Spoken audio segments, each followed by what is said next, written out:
Bienvenue à toutes et à tous sur votre chaîne d'information en continu. En cette veille de braderie de Lille, le soleil est toujours présent dans le nord et le Pas-de-Calais. Même si quelques nuages persistent sur l'ensemble du territoire, les températures, elles, continuent de baisser, mais le temps reste encore agréable avec une moyenne de 26 degrés aujourd'hui pour les maximales sur l'ensemble de la région Hauts-de-France. Et pour celles et ceux qui s'inquiètent de la météo à venir ce week-end à Lille, eh bien voici tout de suite les images qui devraient plutôt vous rassurer. Selon nos prévisions météorologiques, le temps sera particulièrement beau ce samedi dans l'ensemble de la métropole lilloise avec quelques nuages mais des éclaircies bien présentes et surtout pas de pluie. Côté température, toujours ce samedi, elles iront jusqu'à 27 degrés.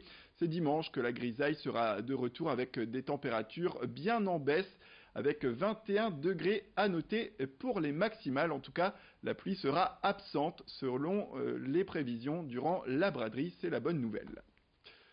Il n'y a pas que les bradeux qui se préparent à ce week-end face à l'afflux de personnes et donc au risque accru d'accidents. La clinique de l'île Sud fait partie des établissements qui sont en fonctionnement dit opérationnel. Durant le week-end, elle augmente donc ses effectifs et c'est ainsi qu'une personne supplémentaire sera présente dans chaque service de ce samedi et jusqu'à lundi inclus.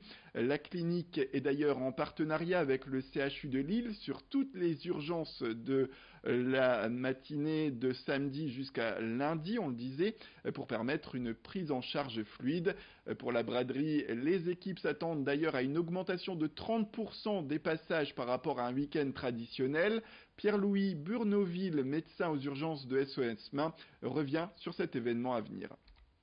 Les gens imaginent que souvent, au moment de l'événement sportif ou populaire, il y a un afflux forcément de patients, c'est pas faux, et donc ils essaient de se décaler, de se diffuser un petit peu sur le lendemain et même éventuellement parfois, en tout cas pour les gens de la métropole, sur les jours qui suivent et sur le reste de la semaine. C'est en règle générale le bon sens fait que les gens qui sont blessés de façon importante et qui donc ont particulièrement mal généralement se déplacent immédiatement. Après oui, c'est sûrement une bonne chose que de diffuser un petit peu. Ça nécessite, enfin tout ne nécessite pas forcément, entre une entorse de cheville et puis quelqu'un qui s'est blessé de façon très gravement au niveau de la main, clairement il peut y avoir un peu de retard, en tout cas de délai qui est apporté à la réponse. C'est pas un souci, enfin c'est pas...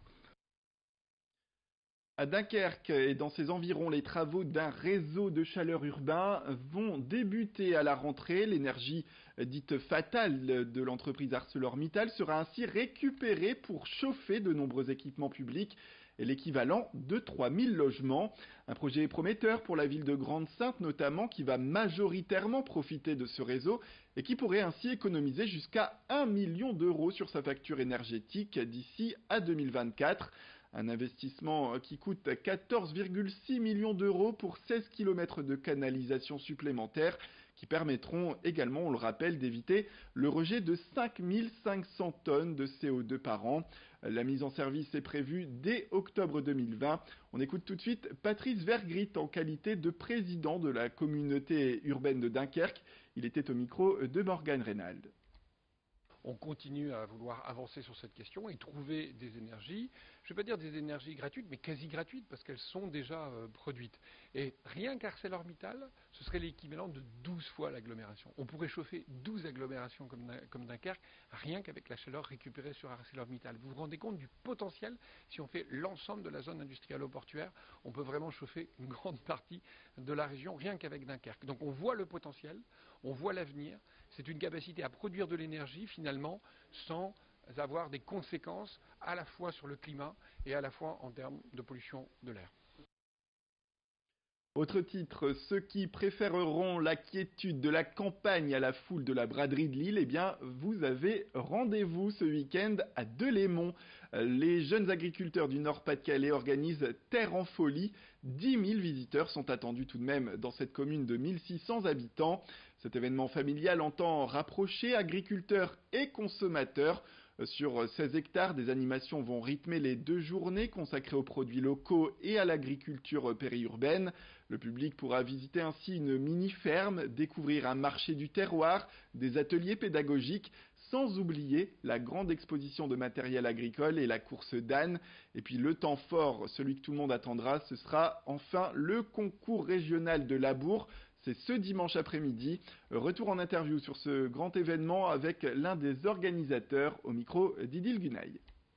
L'enjeu du championnat, c'est pour aller justement en national. Après, pourquoi on est attaché à ce concours de la bourse? Parce que le concours de la bourse, c'est pas forcément le meilleur à la bourse, c'est aussi la meilleure régularité, c'est le plus beau travail, j'ai envie de dire, c'est le travail bien fait. Suivre des règles, c'est bien faire ses fourrières d'une certaine façon, la régularité du travail tout au long du travail. Il faut savoir qu'un concours de la bourse, ça dure 2 à 3 heures. Donc c'est de tenir dans la longueur aussi et de ne pas se planter, quoi. Et pour les informations pratiques, les horaires et les prix, allez sur la page Facebook de l'événement, ça s'appelle Terre en folie. On part du côté de Lille, direction la Porte de Paris où le salon de thé L'Impertinente a ouvert il y a 4 ans. Un endroit qui rencontre un franc succès, notamment grâce à son côté décalé et à sa forte présence sur le web. Internet qui sert de support aux 2 créateurs, aux 2 amoureux qui ont lancé L'Impertinente pour raconter leur vie au quotidien sous une forme humoristique. Un quotidien de gérante de salon de thé qui n'était pas ce qui attendait les 2 créateurs qui ont changé complètement de carrière professionnelle. Depuis télé, conférences, ils sont très souvent invités pour parler de ce sujet. Ils ont été contactés par les éditions du Cherche Midi dernièrement pour écrire un livre sur les conseils aux personnes en reconversion professionnelle au travers de leur parcours avec L'Impertinente. Un livre qui devrait sortir en décembre 2020. Vincent Vieillard a rencontré Marine qui travaillait auparavant dans l'architecture d'intérieur et la décoration et qui est désormais derrière les fourneaux. C'est un sujet pour lequel on nous contacte assez régulièrement, notamment pour prendre la parole lors de conférences, ce genre de choses. On a également beaucoup de personnes qui nous écrivent au quotidien. Je crois qu'on reçoit à peu près 30 ou 40 mails par semaine de gens qui nous disent qu'ils ont envie de se reconvertir mais qu'ils ne savent pas comment faire. Donc on s'est rendu compte qu'il y avait un vrai besoin, ce qui fait que quand Delphine des éditions du Cherche Midi nous a contactés, on lui a tout de suite dit mais oui, ça paraît évident. Donc en fait c'est des réponses qu'on avait déjà formulées au cas par cas, mais qu'on va regrouper finalement dans un ouvrage complet. Voilà, c'est la fin de cette édition. Merci à toutes et à tous de nous avoir suivis. Restez avec nous, l'information continue.